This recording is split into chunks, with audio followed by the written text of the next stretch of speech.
जरांगेंनी मुंबईच्या दिशेने कूच केली आहे। वाटेत हजारो कार्यकर्ते त्यांना येऊन मिळाले आणि त्यानंतर त्यांनी मुंबईची वाट धरली आहे। बघूया आज सकाळपासून घडलेल्या या प्रवासामधल्या महत्त्वाच्या नोंदी। मनोज जरांगेंकडून गणरायाच्या मूर्तीचं पूजन,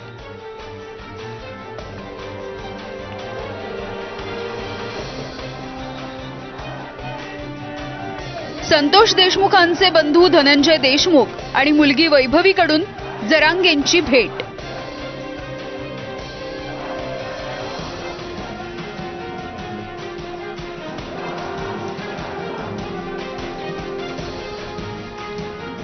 जरांगेंची पत्नी आणि त्यांच्या मुलीला अश्रू अनावर,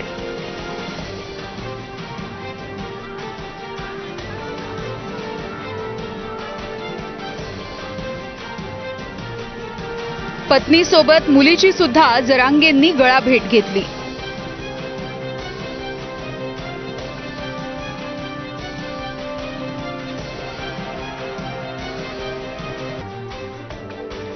मुलीला चक्कर आल्याच्या नंतरही जरांगे पुढे मार्गस्थ झाले।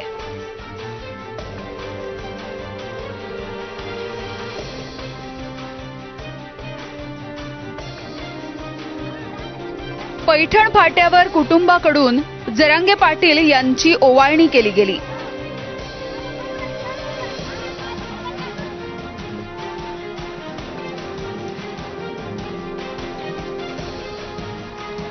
वडीगोद्रीमध्ये मोर्चाचं जंगी स्वागत झालं।